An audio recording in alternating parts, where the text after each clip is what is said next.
নমস্কার বন্ধুরা, মৌসুমি kitchen and ব্লগে আপনাদের সবাইকে স্বাগত। পেশক টি গার্ডেন তিস্তা নদীর ভিউ পয়েন্ট দেখে আমরা এবার চলে যাচ্ছি কাফেরগাঁওয়ের উদ্দেশ্যে। থেকে কাফেরগাঁও পৌঁছাতে আমাদের সময় লেগেছিল 1.5 ঘন্টা মতো। অবশেষে আমরা কাফেরগাঁওয়ের কাফের হোমস্টেতে পৌঁছে গেছি। চারিদিকে ঘন পাইনের বন, শান্ত পরিবেশ আর প্রকৃতির অপরূপ সৌন্দর্যে ঘেরা এই হোমস্টেটি শহরের ব্যস্ত জীবন থেকে দূরে কিছুটা সময় কাটানোর জন্য এটি সত্যিই একটি খুবই সুন্দর জায়গা। কাফের হোমস্টেতে এসে মনে হচ্ছে আমরা যেন প্রকৃতির কোলে চলে এসেছি। পরিষ্কার পরিচ্ছন্ন ঘর, সুন্দর বাগান, আন্তরিকতার, আতিথেয়তার আর চারপাশের মনোরম পরিবেশ সব মিলিয়ে এখানে থাকার অভিজ্ঞতা আমাদের কাছে সত্যি অসাধারণ। কাফের হোমস্টেতে যে রুমটায় ছিলাম সেই রুমটা ছিল ঠিক এই রকম, একদম পরিষ্কার পরিচ্ছন্ন। রুমটা খুবই বড়, বাথরুমটাও দেখাচ্ছি, বাথরুমটাও খুবই পরিষ্কার পরিচ্ছন্ন আর অনেকটাই বড়। যেহেতু আমরা বর্ষাকালে গিয়েছিলাম সেই জন্য ঠান্ডা অনেকটাই কম ছিল, সেই জন্য একটি স্ট্যান্ড ফ্যানও ছিল। আমরা দুপুর 2:30 নাগাদ কাফের হোমস্টেতে পৌঁছেছিলাম। কাফের হোমস্টের যিনি ওনার ছিলেন তিনি সবাইকে এইভাবে আপ্যায়ন করেছিলেন, যেটা আমাদের কাছে খুবই ভালো লেগেছিল। কাফের হোমস্টেতে খাওয়া দাওয়া ভীষণ ভালো ছিল আর সব থেকে ভালো লেগেছে তারা ভীষণই পরিষ্কার পরিচ্ছন্ন, যেটা আমার কাছে খুবই ভালো লেগেছে এবং তাদের আতিথেয়তাও মনোমুগ্ধকর। খাওয়া দাওয়ার পরে কাফের হোমস্টের চারপাশটা আপনাদের সাথে শেয়ার করছি। কাফের হোমস্টেতে আমরা যে রুমটাতে ছিলাম দরজা খুললেই সামনেই কাঞ্চনজঙ্ঘা দেখা যেত আর এখানেই আমরা প্রথম কাঞ্চনজঙ্ঘা দেখা পেয়েছিলাম। বর্ষাকালেও যে কাঞ্চনজঙ্ঘা আমাদের দেখা দেবে এটা ভীষণই আমাদের কাছে ভাগ্যের ব্যাপার, আর সেটা দেখা দিয়েছিল, সেটাও আপনাদের সাথে শেয়ার করব।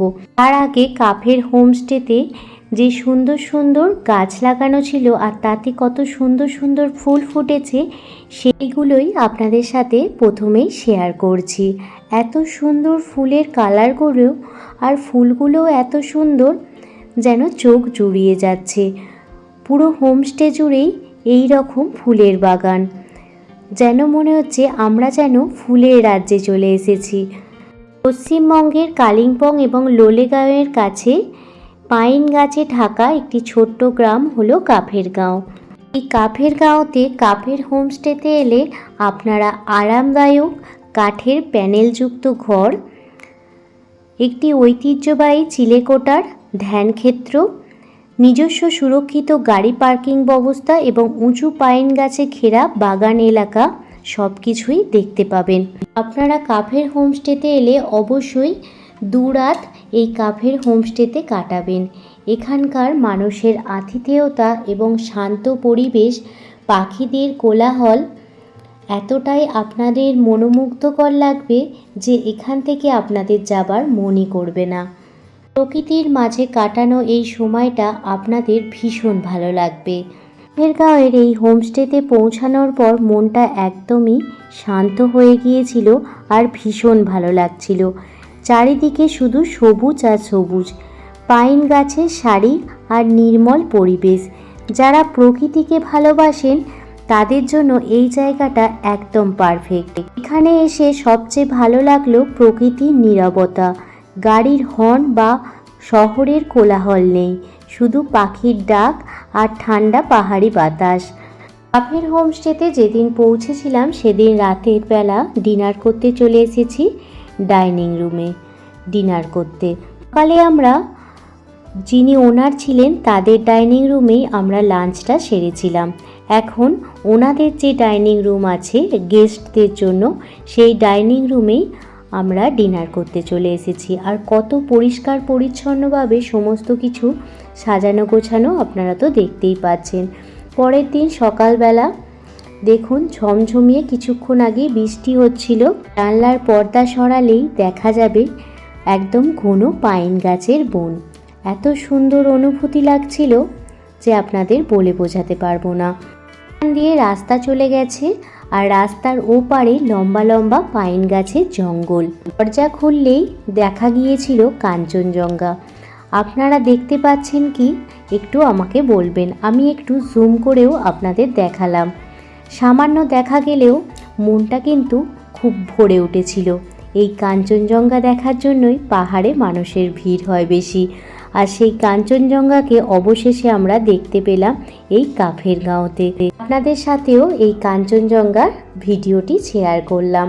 কিছুক্ষণের জন্যই ছিল, আধ ঘন্টার জন্যই শুধু কাঞ্চনজঙ্ঘা দেখা গিয়েছিল। এরপরে সমস্ত জায়গাটি পুরো ঘন মেঘেতে ভরে গিয়েছিল। এর ব্রেকফাস্টে ছিল লুচি, আলুর তরকারি, আচার আর ডিম সিদ্ধ করে আমরা কাফের গাঁওয়ের সাইট সিন দেখতে চলে এসেছি। প্রথমে আমরা চলে এসেছিলাম ডাবলিং ভিউ পয়েন্টে, কিন্তু যেহেতু প্রচণ্ড মেঘ আছে সেহেতু আমরা কাঞ্চনজঙ্ঘার দেখা পাইনি। কাঞ্চনজঙ্ঘা যে বর্ষাকালে আমাদের দেখা দিয়েছিল এটাও কিন্তু আমাদের কাছে ভীষণ ভাগ্যের ব্যাপার। পাহাড় ভালোবাসে তারা পাহাড়ের সমস্ত কিছু ভালোবাসে, আর আমি ভীষণ পাহাড় ভালোবাসি, তাই পাহাড়ের এই সিনারি আমার কাছে খুবই ভালো লাগে। এই সবুজ গাছপালা, মাঝে মাঝে ঝিরিঝিরি বৃষ্টি, কখনো রোদ, এই জিনিসগুলোই আমার কাছে ভীষণ ভালো লাগে। পাহাড়ি রাস্তা এত পরিষ্কার পরিচ্ছন্ন হয়, দেখলে ভীষণ ভালো লাগে। তো দূরেই চোখ যায় শুধু পাইন গাছের জঙ্গল আর জঙ্গল, কখনো চা বাগান, কখনো পাইন গাছের জঙ্গল। দেখে মনটা একদম গার্ডেন গার্ডেন হয়ে যাচ্ছে। যত দূর চোখ যাচ্ছে শুধু পাহাড় আর সবুজ প্রকৃতি। এমন দৃশ্য ক্যামেরায় যতটা সুন্দর লাগছে, বাস্তবে তার চেয়েও অনেক বেশি সুন্দর। পাহাড়ি আঁকাবাঁকা রাস্তা, দুপাশে সবুজ পাইন বন আর ঠান্ডা হাওয়া, সব মিলিয়ে এই যাত্রাটা ভীষণ উপভোগ করছি। এখন আমরা গাড়িতে করে কাফের গাঁওয়ের রাস্তা ধরে এগিয়ে চলেছি। পাহাড়ি পথের প্রতিটা বাঁক যেন নতুন নতুন সুন্দর দৃশ্য আমাদের উপহার দিচ্ছে। প্রকৃতির এত কাছাকাছি এসে সত্যি মনটা ভীষণ ভালো লাগছে। রাস্তার দুপাশে সবুজ চা বাগান আর পাইন গাছের সারি এই পথটাকে আরও সুন্দর করে তুলেছে, যেন ছবির মধ্য দিয়েই ভ্রমণ করছি। অবশেষে কাফের গাঁওতে এসে একটি মনস্ট্রিতে আমরা চলে এসেছি। মনস্ট্রিটা ছিল খুবই পরিষ্কার পরিচ্ছন্ন, একদম শান্ত নিরিবিলি পরিবেশ। এখানে আমরা কিছুক্ষণ থাকার পর এখান থেকে বেরিয়ে যাব আরেকটি ভিউ পয়েন্টের উদ্দেশ্যে। এই মনস্ট্রির চারপাশটাও আপনাদের ঘুরে দেখাচ্ছি। মনস্ট্রির ভেতরে ছবি তোলা নিষেধ ছিল, তাই ছবি তুলতে পারিনি।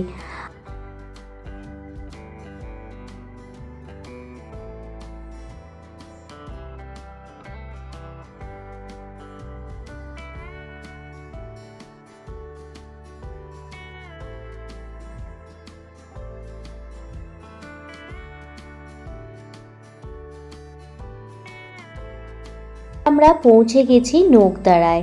চারিদিকে সবুজ পাহাড়, পাইন বন, এক অপূর্ব শান্ত পরিবেশ। প্রকৃতির এত সুন্দর রূপ দেখে সত্যিই মন ভরে যাচ্ছে। নোকদারায় একটি লেক আছে, স্থানীয় ভাষায় নোক মানে কালো আর দারা মানে লেক। চারিদিকে ঘন জঙ্গল আর পাহাড়ে ঘেরা এই লেকটি খুবই শান্ত এবং সুন্দর। এখানে কিছুক্ষণ কাটালে মনটা একেবারে সতেজ হয়ে যায়।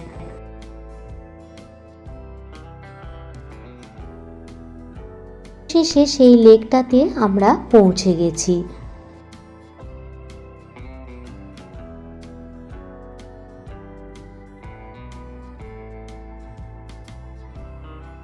লেকে পৌঁছেই দেখছি কত রকমের কত মাছ, আর তাদের মুড়ি খেতে দিলে তারা একজোট হয়ে ঝাঁকে ঝাঁকে ঝাঁক বেঁধে যায়।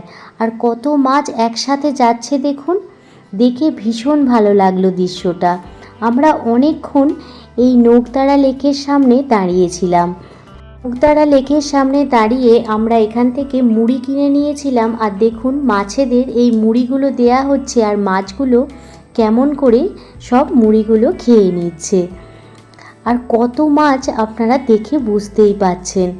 দেখতে ভীষণ ভালো লাগছিল। তবে এগুলো কি মাছ সেগুলো জানি না, আপনারা যদি জানেন অবশ্যই কমেন্ট করতে পারেন। এই চারপাশটাও আপনাদের ঘুরিয়ে দেখাচ্ছি। খুবই শান্ত মনোরম পরিবেশ, দেখলে মনটা একদম খুশিতে ভরে উঠবে। অবশ্যই আপনারা যদি কাফের গাঁওতে যান অবশ্যই নোকদারা লেকে একবার হলেও ঘুরে আসতে পারেন, খুবই ভালো লাগবে। নোকদারা লেক দেখে নেওয়ার পর দুপুর 3টে নাগাদ আমরা হোমস্টেতে চলে আসি আর সেখানে লাঞ্চ করে নিয়েছিলাম। সন্ধেবেলায় ওদের বলেছিলাম মোমো দিতে, তবে মোমোটা আমরা অর্ডার করেছিলাম। এখানে 3 প্লেট মোমো ছিল, প্লেট মোমোর দাম পড়েছিল 300 টাকা। রাতের বেলা কাফের হোমস্টে আপনাদের দেখাচ্ছি, দেখুন কতটা সুন্দর লাগছে হোমস্টেটা। এখন কিন্তু বৃষ্টিও হয়নি আর গাছেতে এই রকম লাইট লাগানো আছে। তো আমরা বর্ষাকালে এসেছিলাম, এই সময় প্রচুর জোঁক এখানে দেখতে পাওয়া যাচ্ছিল আর আমাদের প্রায় সবারই পায়ে জোঁকেতে অনেক রক্তই খেয়ে নিয়েছিল। শীতকালে এলে আপনাদের কোনো ভয় নেই। পরের দিন সকালবেলা আমরা ব্রেকফাস্ট করে নিচ্ছি আর ব্রেকফাস্ট করে আমরা বেরিয়ে যাব। আমরা কাফের গাঁও থেকে চলে যাব এনজিপি এবং এনজিপি থেকে চলে যাব নিজের গন্তব্যস্থলে মানে নিজের বাড়িতে। কাফের হোমস্টের ডাইনিং রুমটা ছিল ভীষণ সুন্দর, আপনাদের দেখাচ্ছি দেখুন। আর অবশেষে আমরা সবাই রেডি হয়ে গেছি আর আজই আমরা বাড়ি চলে যাব। এখান থেকে যাব এনজিপি থেকে বন্দে ভারত হয়ে আমরা চলে যাব হাওড়া স্টেশনে আর সেখান থেকেই যে যার বাড়ি চলে যাব। আমাদের 7 দিনের দার্জিলিং ট্যুর শেষ হয়ে গেল। মনটা ভীষণ খারাপ লাগছে যে আবার কবে এই পাহাড়ে ঘুরতে আসবো, তার জন্যই মনটা ভীষণ খারাপ লাগছে। প্লাস আমরা যে বন্ধুরা একসাথে 1 সপ্তাহ ধরে ছিলাম তাদের জন্য ভীষণ মন খারাপ করছে। পুরো একটা ফ্যামিলির মতো আমরা হয়ে গিয়েছিলাম। আমরা সন্ধ্যের পর সবাই একসাথে বসে খাওয়া দাওয়া, খেলাধুলো, গল্প করা সব কিছুই করতাম, সেগুলো ভীষণ মিস করছি।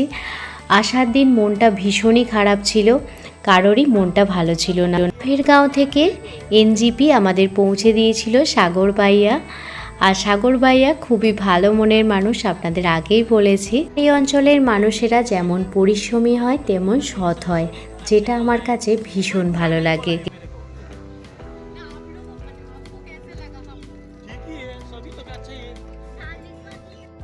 আমরা এনজিপিতে পৌঁছে গেছি আর সাগর ভাইয়া সমস্ত লাগেজগুলো এবার একে একে নামিয়ে নিচ্ছে। এবার কিছুক্ষণ পর আমরা বন্দে ভারত ট্রেনে চেপে পড়ব আর সেখান থেকে হাওড়া পৌঁছে যাব। বন্দে ভারত এনজিপি থেকে ছিল 3টের সময় আর হাওড়ায় টাইম ছিল 10:30টায়, একদম কারেক্ট টাইমেই পৌঁছেছিল। সাগর ভাইয়াকে বাই বাই করে আমরা এর গন্তব্যস্থলের দিকে রওনা হচ্ছি। আর ভাইয়া সত্যি খুবই ভালো মনের মানুষ, খুবই ভালো লেগেছে। আর এদিকে দেখুন আমাদের বন্দে ভারত ট্রেনও এসে গেছে, আমরা এবার এক এক করে বন্দে ভারত ট্রেনে উঠে পড়ব। বন্দে ভারত ট্রেনের ভিতরটাও আপনাদের সাথে শেয়ার করে দিচ্ছি, যেহেতু বন্দে ভারত করে যাচ্ছি তো সেহেতু ভাবলাম আপনাদের সাথে কিছুটা শেয়ার করে দিই। আর দেখুন ফারাক্কা বাঁধের ওপর দিয়ে বন্দে ভারত এগিয়ে চলেছে হাওড়া স্টেশনের দিকে। এখন মনটা ছিল ভীষণই ভারাক্রান্ত, সেই জন্য বেশি ভিডিও করিনি, অল্প কিছু ভিডিও করে নিয়েছি। 7 দিনের ট্যুর, 7 দিনে সবাই একসাথে ছিলাম, মনটা ভীষণই খারাপ। এখনও পর্যন্ত যে আমি ভয়েস দিচ্ছি সব মুহূর্তগুলো খুবই মিস করছি। সবাইকেই যে যার নিজের কাজে ফিরতে হবে, আবারও কোনো না কোনো দিন এইভাবেই সবাই মিলে একসাথে ঘুরতে আসব। আর দার্জিলিং থেকে কিছু কিছু জিনিস কিনেছিলাম, কিছু ভিডিও করেছি, কিছু ভিডিও করতে পারিনি, যেগুলো করেছি সেগুলোই আপনাদের সাথে শেয়ার করছি। দার্জিলিং টু কাফের গাঁওয়ের এই সমস্ত ভিডিওগুলো আপনাদের কাছে কেমন লাগলো অবশ্যই কমেন্ট করে জানাবেন। যদি ভালো লেগে থাকে প্লিজ একটি লাইক, কমেন্ট, শেয়ার এবং সাবস্ক্রাইব করে আমার পাশে থাকবেন।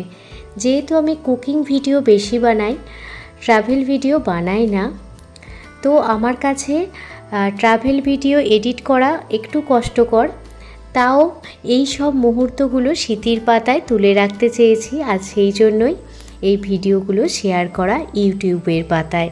এরপর থেকে আবারও আপনাদের সাথে কুকিং ভিডিও নিয়ে ফিরে আসব। আশা করছি এই ট্রাভেল যে ব্লগগুলো দিয়েছি আপনাদের কাছে ভীষণ ভালো লেগেছে।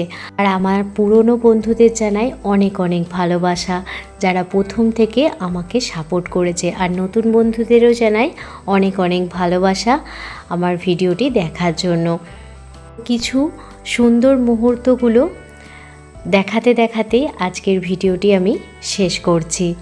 দার্জিলিংয়ের এই এক সপ্তাহ ট্রাভেল ব্লগ আজকেই শেষ হয়ে গেল। পরের দিন থেকে অবশ্যই কুকিং ভিডিও নিয়ে আপনাদের কাছে আবার হাজির হব।